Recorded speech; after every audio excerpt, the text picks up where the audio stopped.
on. We have more than 550 registered participants this morning, and we know you're calling in from all over the world. And we thank you for being here and taking the time to join us. I know for some of you it's very early, and for some of you it's very late. And we truly appreciate your interest, and we're very pleased to be able to host this webinar during this important week. My name is Shireen Pakfar. I'm the Chief of Private Partnerships and Philanthropy with UNHCR. I'll be moderating our session today, and I have the pleasure to introduce you to our speakers. First, we have Ms. Ina Chapko. She's a qualified psychologist and psychotherapist from Kiev. She has been living in Warsaw for the last 11 months after fleeing Ukraine due to the war. Ina currently works for UNHCR, using her professional skills to support other refugees in need of psychological support. Thank you, Ina, for being here. I'd like to introduce you also to Ms. Carolina Lindholm-Billing. She's our UNHCR representative in Ukraine. Many of you may have seen her in the past during some of our webinars at the height of the conflict. Carolina joined UNHCR in 1999, and since then she's worked in various management, legal, and protection policy functions in various field operations around the world, including in Africa, obviously in Europe and in the Middle East, as well as at UNHCR's headquarters in Geneva. Prior to taking up her assignment in Ukraine, Carolina was our deputy representative in Lebanon, one of UNHCR's largest operations globally. And last but not least, I'd like to introduce you to Mr. Filippo Rossi, who's our senior operations coordinator in the Regional Bureau for Europe. Filippo joined UNHCR in 2004 in Darfur, Sudan, and has since worked with UNHCR in various capacities and duty stations, including Colombia, the Syrian Arab Republic, the Democratic Republic of Congo, and at UNHCR's headquarters in Geneva. In his current function, Filippo has particularly been focused on preparedness and response to the war in Ukraine. Before we get started, allow me to outline our session for today. First, we'll hear from Ina, her personal story of having to flee Ukraine, the support provided by UNHCR once she arrived in Poland, and her work with other refugees in one of our joint UNHCR UNICEF Blue Dot centers in Warsaw. We'll then hear from Carolina and Filippo, their perspectives on UNHCR's achievements as well as challenges, both inside Ukraine and in the neighboring countries over the past year. We'll look ahead as well to our 2023 needs and our response. And of course, we'll end the session today with questions and answers. So please feel free to submit your questions in the chat within the WebEx platform throughout the webinar. I'm just going to check and see how we have so far many participants joining us, so we can dive in to discussing with Ina. As you all know, this week sadly marks 1 year of the war in Ukraine, a war that's forced displacement of millions of people inside Ukraine and caused millions more to flee their homeland and seek safety and protection in several neighboring countries and beyond. Largely propelled by the war in Ukraine, the number of people forced to flee their homes globally last year surpassed an unprecedented 100 million people, a figure which is sadly likely to rise this year. Complementing the government-led response and as part of the UN interagency efforts, UNHCR has been and continues to be at the forefront. We've been coordinating the response to the movement of millions of people across multiple border crossings and delivering aid inside Ukraine, even in an extremely high-risk security situation. We'll hear much more on this from our speakers today.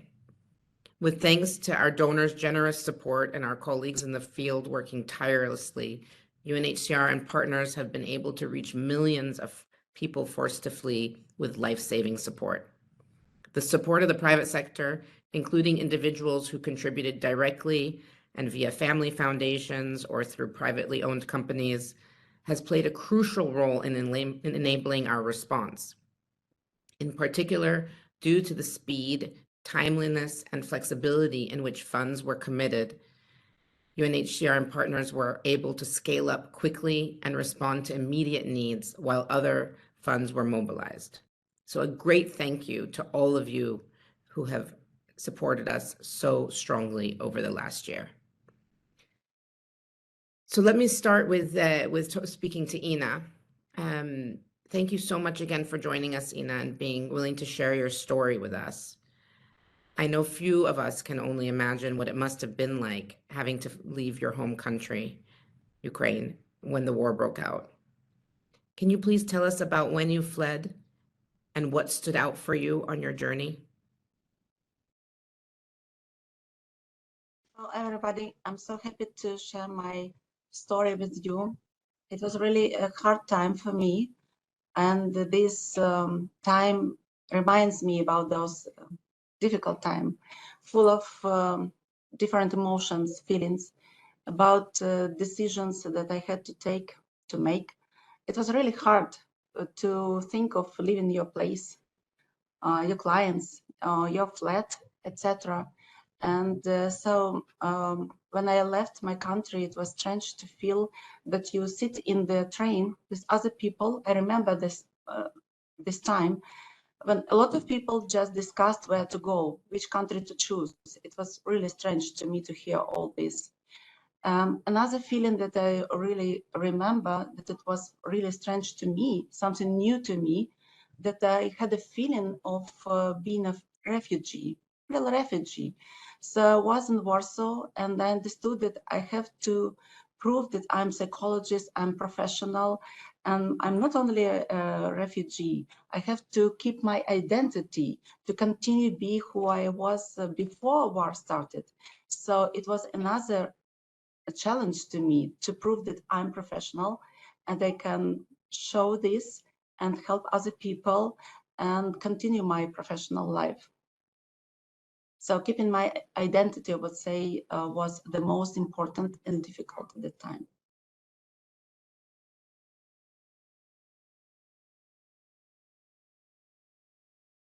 Can't hear you, please.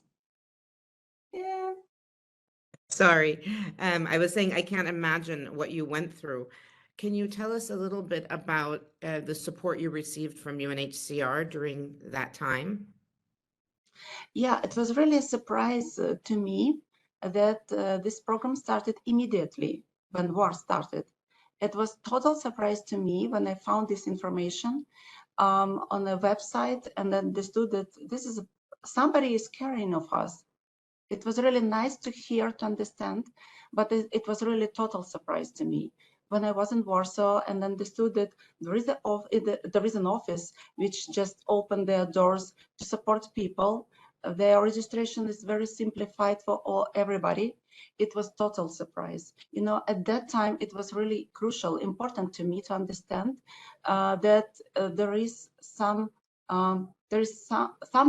that gives me understanding of safety. It's about financial safety, because when war started, we were thinking of problems with our bank accounts, with our debit cards, about with money that we had. Of course, I had some savings. I was sure that I came here only for 1 week, but I realized that it's not no more for 1 week.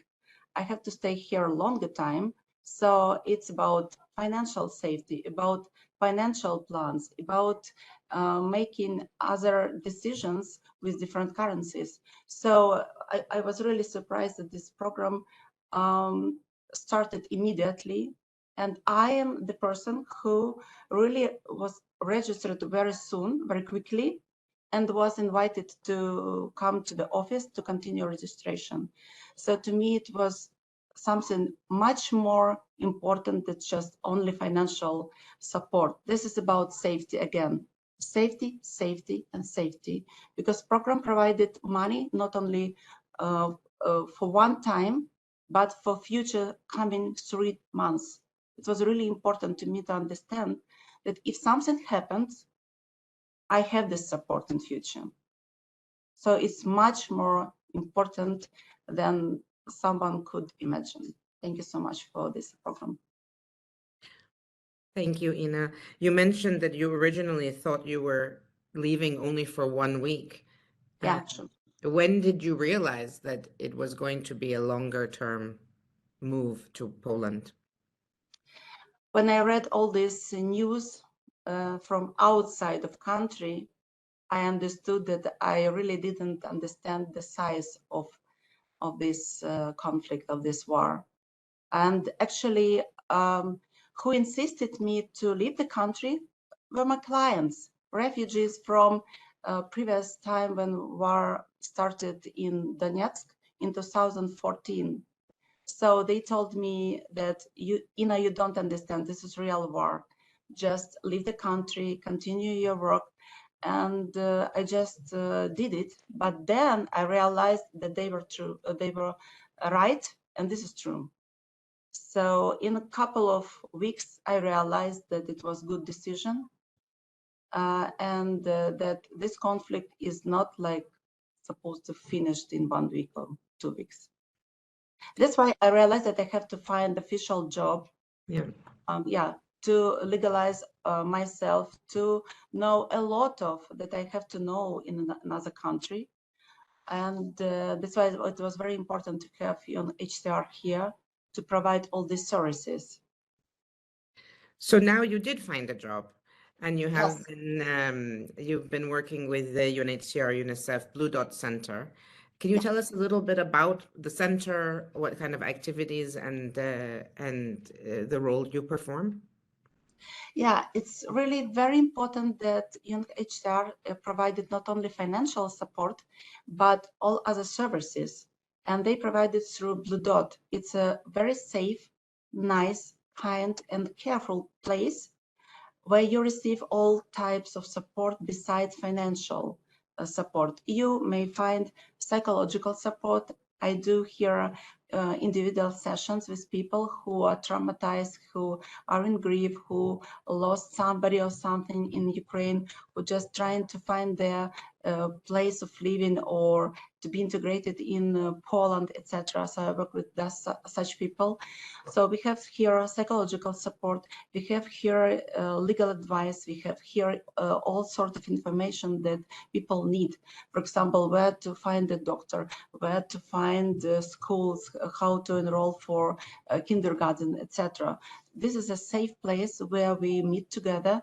We have these services on our native language, in the Ukrainian language, and it's easy for us to communicate our problems because we see each other and we feel this support, huge support, because it's not just immigration. This is evacuation. I'm sorry, this is a little bit different, and it's first time for us all, everybody. I mean, for everybody and for us in particular. So I also provide group sessions. For example, here you can see art therapy session, beautiful drawings from our group sessions from art therapy. And this is how we work. We provide different services. I'm proud to be a part of this team of professionals who work with people in such difficult situations in their lives.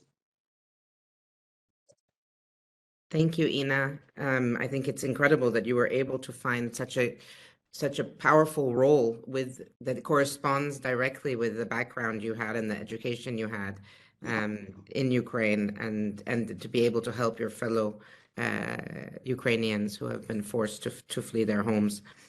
Thank you so much for sharing your personal story. I'm sure that many of our participants today will have questions for you, and we'll come back to that towards after we hear from Carolina and Filippo.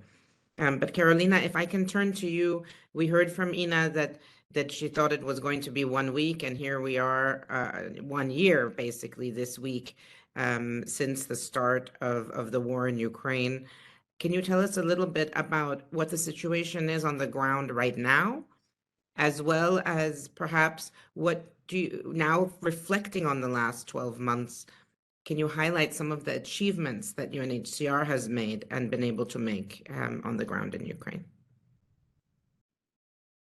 Thank you very much, Shirin, and really huge thanks to all of you joining this session and for all your support. I mean, indeed, it's a very emotional week. And, you know, I'm calling in from Kiev, where, you know, I have the team of colleagues, some of whom were in Ukraine with me before the invasion started, and then many colleagues who have joined since. And of course, this is a week to reflect on both the fears and the horrors and the destruction and devastation, but also very much about the incredible resilience and determination that people, including our staff, have demonstrated. Because I think, you know, one of the main things that that kind of illustrates last year is this roller coaster, that it was a context that continuously changed throughout the year. And I think one of our key achievements was an ability to adapt and redirect and deliver assistance in the places where the needs were the greatest, and not where it was most easy or convenient for us. And that meant having to overcome huge, you know, practical logistical challenges, because, you know, especially at the beginning, there were roadblocks everywhere. You know, every kind of 10 kilometers or so, there was a roadblock you had to pass through. You know, there was the big recruitment of men to the army. So what do you call it, transport companies we'd been working with and had contracts with to deliver assistance, all of a sudden had a shortage of drivers and to move the items. And it was also very difficult to find material in place, because also after COVID, there was a shortage in supply lines globally. So these were just some of the challenges we had to overcome. And at the same time, you know, we had our main presence, small presence, but main presence in the east, in Mariupol, Sloviansk, Severodonetsk, the areas that were being directly targeted. So our colleagues were kind of part of the IDP movement across the country, and having to set up offices and presence in completely new locations where we hadn't worked before.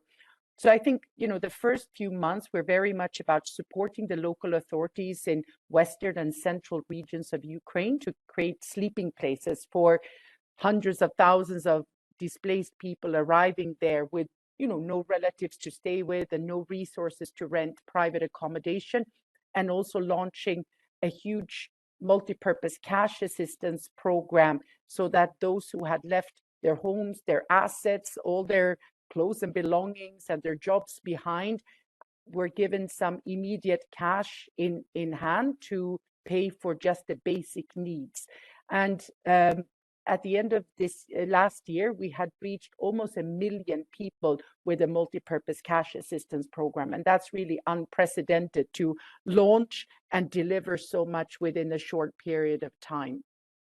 The other kind of adaptation we had to make was in May, June, July, when quite a large number of refugees from Ukraine started to return and to areas around Kiev, the north, Chernihiv, and came to find their homes destroyed or damaged, and sought help to have roofs, windows repaired so they could move back into their own home and not have to live as a displaced person somewhere else within Ukraine. So then we started our housing repair program, which then became a key part of the winterization response. So people could stay in their own home, insulated during the winter. And so far we have repaired about 6,000 homes. And this is work that goes on every day. The next phase was preparing for the winter, because everyone feared, and the President Zelensky himself said that he expected this to be the worst winter since the independence of Ukraine, with so many people displaced around the country, infrastructure, homes destroyed, and the harsh winter conditions. And that was even before the Russians started to really directly target energy infrastructure. So on the 1st of September, we launched our winterization program, which included items like thermal blankets, solar lamps, thermos flasks, etc. We also started distributing generators to so-called invincibility or heating points, where people who couldn't stay warm in their homes have been able to come to charge their mobiles. have internet connection to call their loved ones and to warm up and get a hot meal. So we have supported more than 100 of these with generators and FIs. And in the winterization response, more than 1.5 million people had been reached by the end of last year through our winterization program, which was also, I think, a good achievement. And then throughout this period, what also remained a priority was to reach the people in those frontline areas and newly liberated areas like in Kharkiv or Kherson. And I'm very proud to say that, we have in total delivered 662 convoys to frontline areas and assisted more than 650,000 people. And actually right now we are participating in 2 interagency convoys to so-called very high risk areas.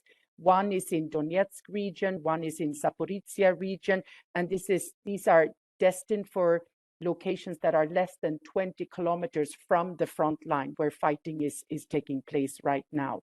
So this has been the priority because the people who have remained there are the most exposed and vulnerable. So I think what we have really seen throughout the year is that changing context, and this is where the support that the private sector has provided through funding and in-kind donations, and the flexibility of that, like you mentioned, Shirin, has really been life-saving. And I can say, I've been on a few of these convoys myself, including to Kherson city, less than 72 hours after it was retaken by the Ukrainians, and also to like Izium region in Kharkiv Oblast. And I hear and I see directly from people that the assistance we bring not only helps address a physical need they may have, like a heater for their home or a new mattress because their assets, their belongings have been damaged in their home. It's also that psychological impact of knowing that there are people and companies and individuals in countries around the world who care about you and who think about you and who give of their own means to help you. And I think, as Ina said, that really helps to strengthen the psychological recovery and resilience, which has really been key for Ukraine to remain so determined to recover from this war. So, I mean, now we see that, the needs, unfortunately, they continue as attacks, missile attacks and shelling continues every day. New people are having their homes destroyed and their belongings destroyed and jobs lost and family members killed or injured. At the same time as the many millions of internally displaced people are now living not just as after 1 month or 2 months or 3 months displaced, but some have been IDPs for almost a year and having in those locations had to pay for rent and basic needs and find a job. So what the people of Ukraine and the government of Ukraine is really counting on us all is to stay the course, not to kind of reduce or leave Ukraine now, because this is key for people's ability to remain inside their country, to stabilize the situation, and for those millions of Ukrainians who are refugees abroad and who are longing to return home to do so, to homes that have been fixed and put their children in schools that have been repaired or reconstructed.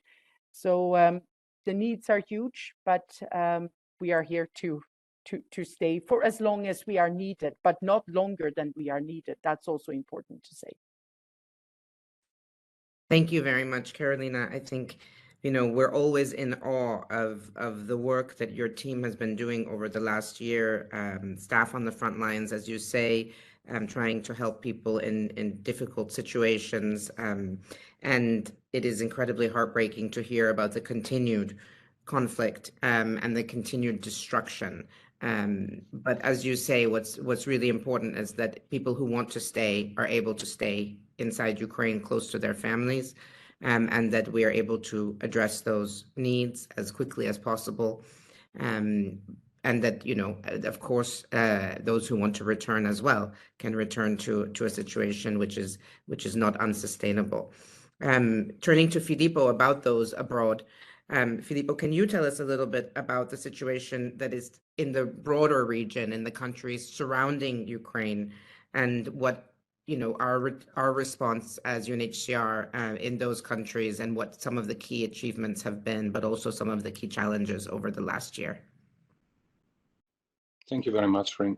Perhaps I will just start where Carolina left it by, thanking once again the incredible contribution that came from the private sector at all levels. And I'm really glad I have the opportunity to be part of this briefing today, precisely to personally and on behalf of our organization thank them once again. We do often this type of briefing with governments, public actors, but we know how important in this particular emergency the contribution of the private sector has been, not just in terms of like financial contribution, but also in-kind contribution, services, and mobilizing the network for employment and other aspects. So thanks a lot. We heard from Carolina on the situation inside Ukraine. Well, outside Ukraine now, we have close to 5 million Ukrainians that have been registered for temporary protection under either the temporary protection directive of the EU or similar schemes across Europe. Moldova has adopted one recently, but also other countries in the Balkans, Albania, Montenegro, Serbia. So this indeed was an historical step that has been taken, and which was taken after and followed, let's say, the spontaneous generosity of the host government, not just at the central level, but also at the local level, particularly those municipalities that were at the border, and the civil society, of course. I mean, we all have these very, very well kept in our mind, those images of people rushing through the border and making anything available for the people that were coming, and again the private sector. So this adoption, which is a very important landmark of this temporary protection, has allowed the immediate protection and inclusion in the socioeconomic fabric of host community, and access to social services, right to work. I've seen some statistics that speak about 600,000 beneficiary of temporary protection that have been employed in 17 of the member states of the EU. I don't have the full data. Education, of course, 700,000 children enrolled in national school system, although this is a good news, but is also a challenge because the percentage of children enrolled remains relatively low.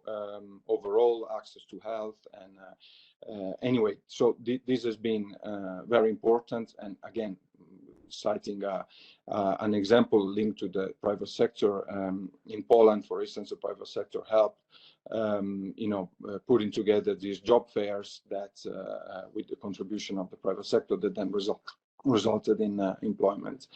Is not all perfect. There remains some practical, administrative, and legal barriers, or very practical barriers as well, like lack of knowledge of the local language. In some countries, of course, it's easier than other due to the similarity of the language spoken by the refugees to one of the host country. Not always there are job opportunities that are matching the skills of the refugees, and there's been some difficulties in skill recognition. But then we have also many good stories, such as the one told by Ina in her introduction. Childcare sometimes is a challenge, and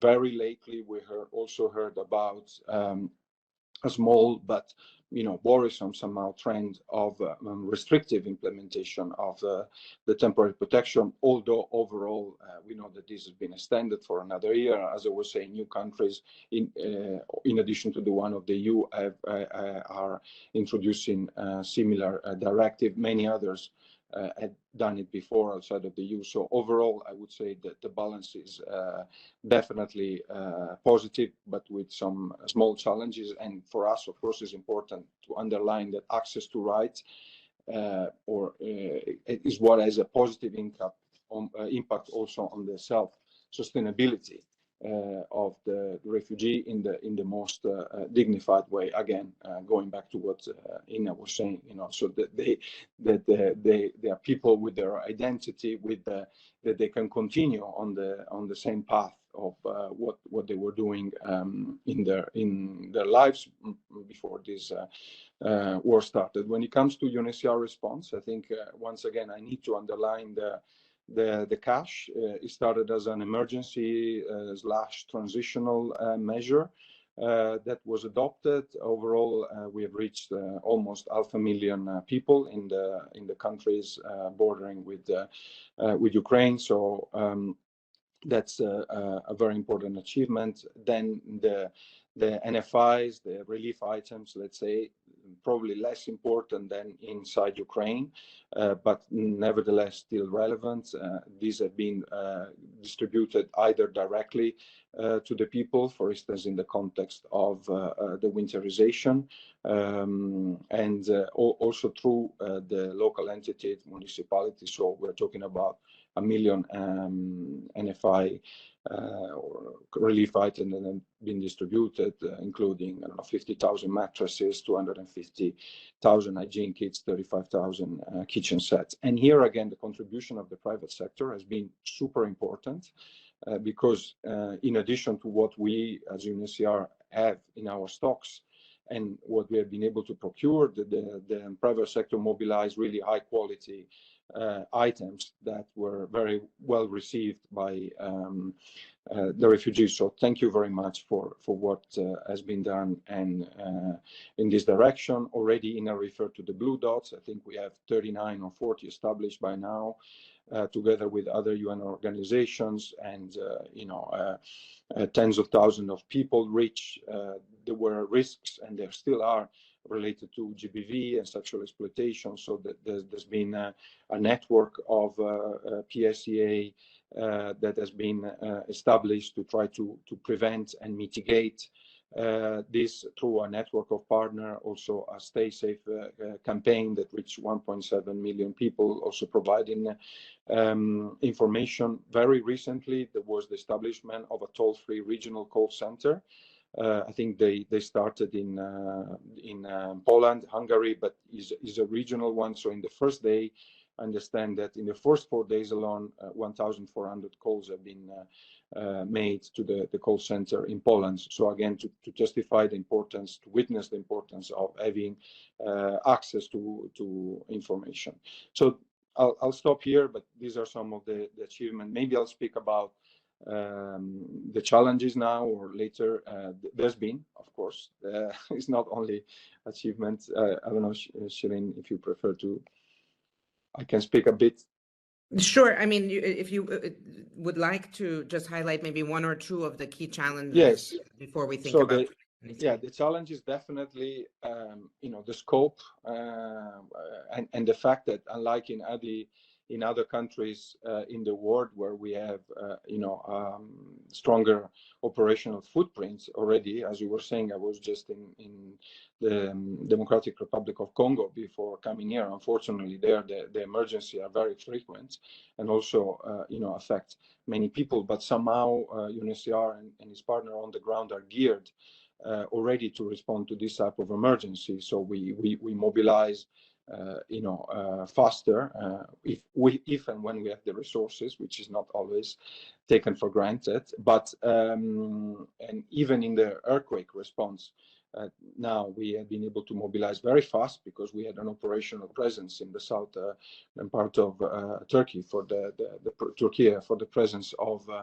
refugees there. But in those border countries, I mean, we had very limited operational capacity. We had offices pretty much everywhere.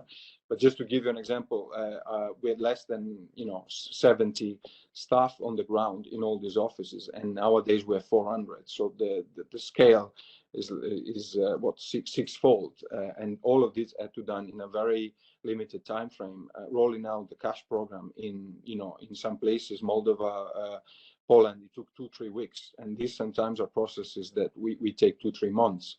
So we really try to react as fast as possible. All the logistics, the supply chain. Carolina already highlighted some challenges related to how the supply chain was affected by the COVID already. And again, here, super important, the contribution of the private sector, because we mobilized, we had support with transportation, warehouses that were made available for free. So, I mean, all of this is amazing, and airlifts that were completed.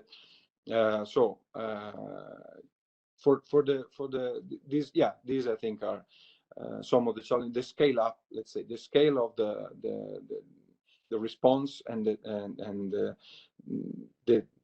scale of the scale up that we had to put in place due to a light footprint that we had, and so having to switch to all of this once again in support of government, host community, civil society that were the first, of course, that continue to mobilize. So we always played a very complementary role of the ones of the host community. I think I'll stop here, otherwise we go too much over time.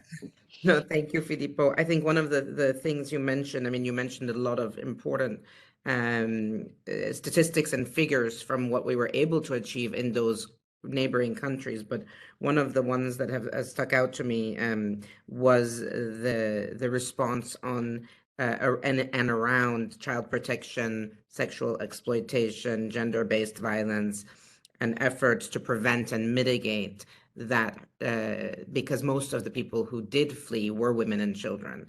And so hearing from you that just even now you're receiving 1,400 calls in a call center in Poland over the last, in 1 year after the conflict started, is quite striking, and goes to show that these needs are still very much present, especially on the protection side for women and children.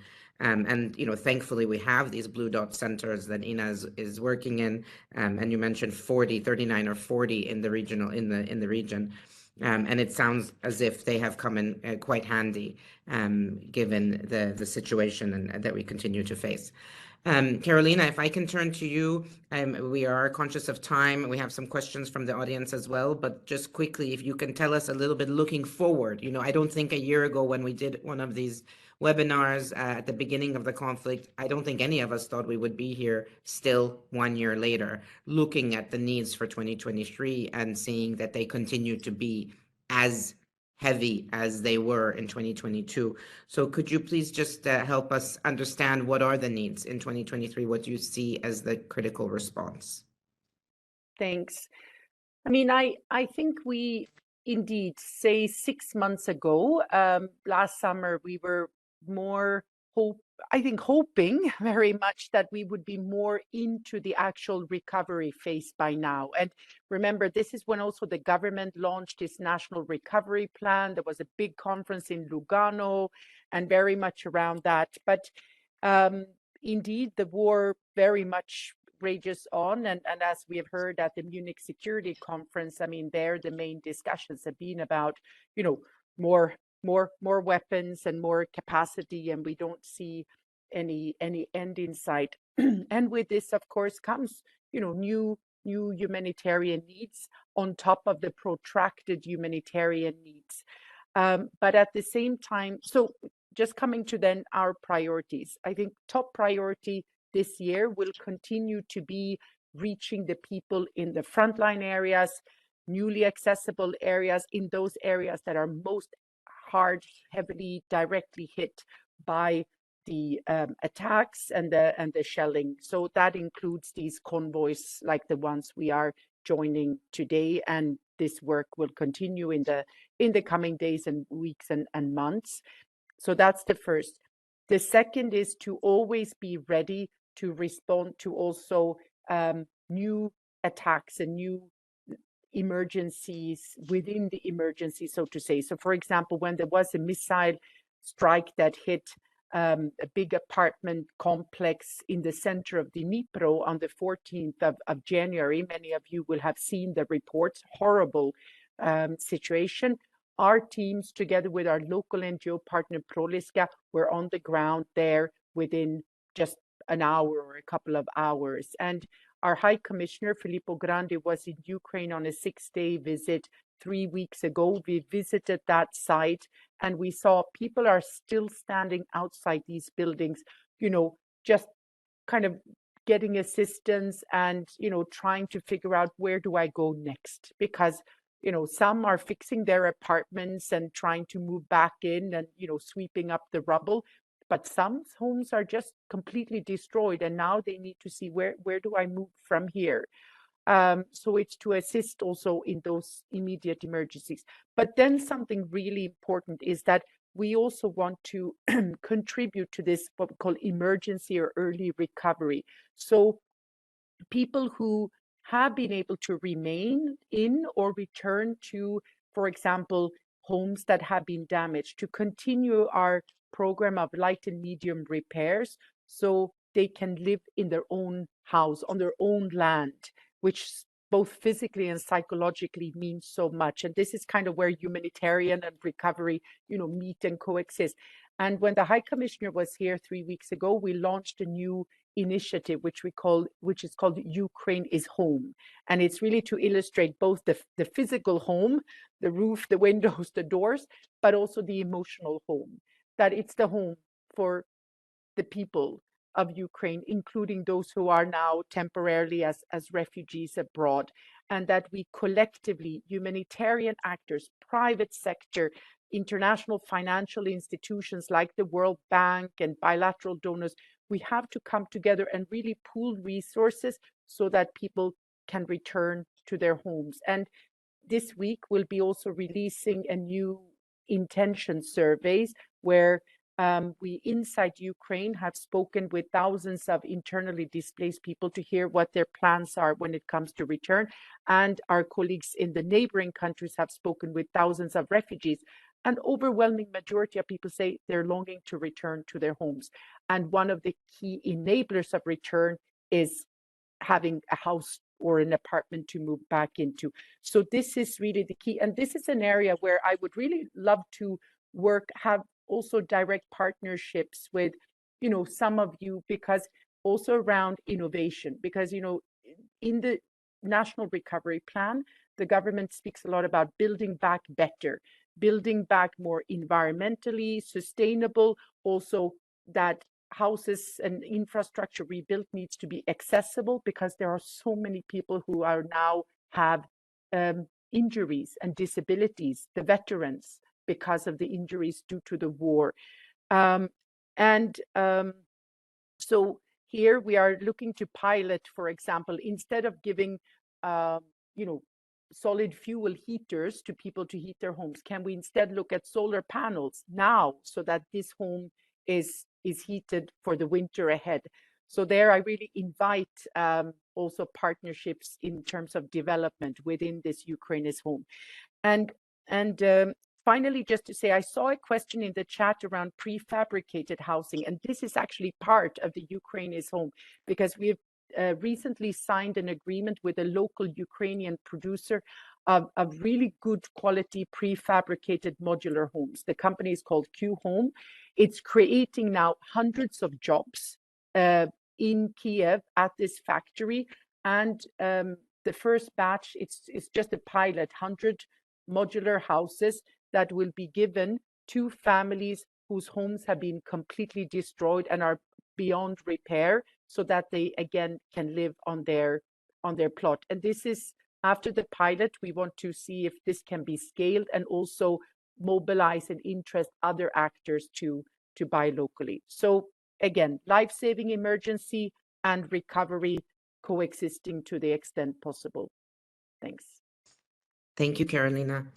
Filippo, can you tell me a little bit about what you're expecting in the rest of the region in terms of 2023 and our needs as UNHCR in order to support the refugees? Yes, sure. Just first, I would like to start, again, linking to what Carolina said. I mean, one of the most difficult decision for the people at the moment is, related to the uncertainty, because it's not at all clear in which way the conflict and the situation is going inside Ukraine. So we also conduct surveys, just like the one mentioned by Carolina, in the refugee countries, and we know that the majority of the people want to return.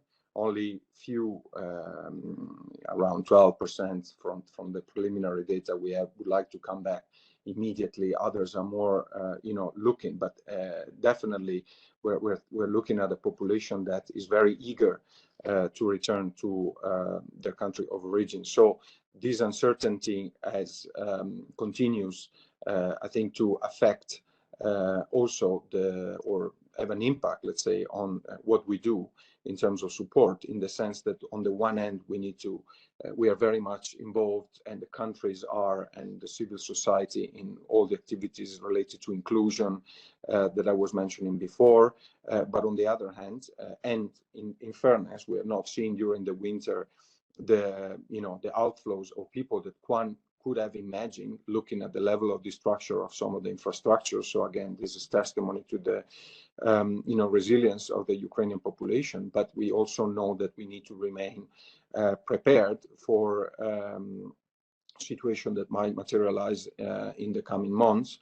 There's different scenarios. Of course, we are all hopeful that the situation will improve, but we will not be doing our job if we would, relax too much on the front of the preparedness. So for UNHCR, it's important to continue working with the governments and the people, of course, themselves, on all the topics related to inclusion, support returns as much as this can happen in a safe way and a voluntary way, of course. But we need to also remain prepared. So. And we also need to continue providing some support, despite, of course, the governments themselves and the EU. They have also stepped up their contribution. We want to maintain also some more targeted type of assistance. We will not be able to replicate the same scale of cash programs, for instance, that we had in 2022, but we are maintaining a cash program in 2023 as well, which will be more targeted. It was related very much to the winter. Now will be more for specific needs, but we want to maintain. In terms of needs overall, I think these have been well described by our High Commissioner when he launched the refugee response plan last week. So again, the areas, the RRP is the document that collects. I'm sure most of you online are familiar, all the needs, not just for UNHCR, but all the other agencies. I think there's over 240 partners in needs, out of which 148 are national. So this is, is very important to once again underline. And it includes also refugee led organizations, so the area of protection, again, education, health, nutrition, livelihoods, inclusion, but as I say, with an eye also to maintaining preparedness. So this, I would say, summarizes. Thank you, Filippo. We have one question in the chat about accommodation in the neighboring countries, and this being identified by refugees as one of the key concerns going forward. Do you have, can you shed some light on what we are doing and how we're working with partners in the area of the supporting refugees in finding accommodation? Yes. So let's say we are involved in everything that has to do with reception. So I don't know, just to give you an example, we just completed in a couple of the voivodeship in Poland that border with Ukraine, the one of Lublin and the one of Rzeszów. We have completed some rehabilitation of buildings that can be used to host people in sort of a semi-collective form.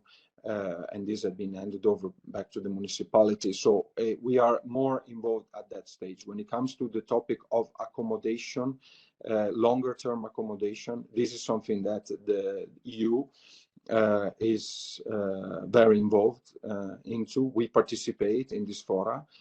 There are other organizations that participate and implement some projects. I can think of a few from the partners that are part of the RRP. So the accommodation is definitely a topic that is covered. As UNHCR, we don't have any specific project related to long-term accommodation. Once again, we have had in the past some initial partnerships, but it were in the initial phase of the response.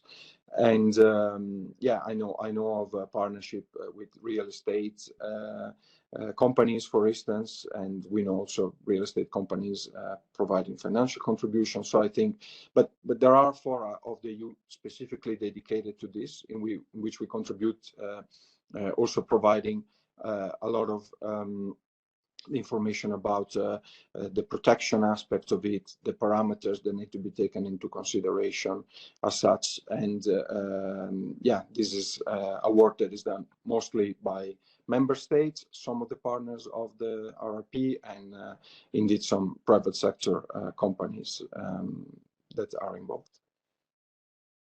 Thank you, Filippo. Ina, if I can turn to you, we had some questions in the chat for you. I think many of our partners online want to hear more about your experience. And I think, some of them, I'm just going to bunch the questions together since we're running out of time. They refer a little bit to, the concept of home that Karolina was outlining, and, your new home in Poland. But, do you want to go back? What gives you hope about the future? What is your sort of feelings about being in Poland and leaving your home, and the concept of potentially going back at some point?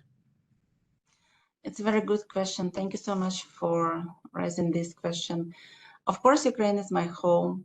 And from the very first days of war, I was considering that it will be a nice place in the world, because we have a lot of support from all over the world. We will have a lot of investment in our country, I'm sure. And I always insisted on this. Even before I left the country, I was saying this, that believe me, it will stop, it will finish, and we have a lot of investment. People will come and see how beautiful my country is, how people are welcoming other people. And this gives me hope, dreams, etc. for future. But while I'm here, I'm trying to make my presence here also very much effective. So that's why I have my job. I work with people. I work with this brilliant organization where I can, even be motivated every day, seeing others, seeing Ukrainians, and this motivates me every day. So it's really very important that I'm working here and can, really more and more understand and realize that we will have this future with all this support from all over the world. So thank you so much again for your support, because it's really important for us to see you supporting us, and to believe that we will then come back again. With your support, we will renovate, recover ourselves in our country. Thank you so much.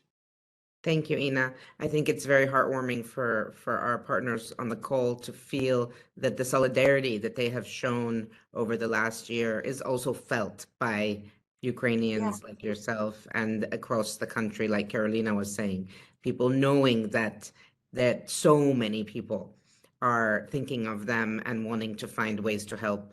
And even a year after the start of the conflict, we still have so many people reaching out to us, asking how they can help. And we don't see that in all conflicts. As you know, we work in many emergencies around the world that are protracted and are not in the spotlight. But the solidarity we have seen here has been remarkable.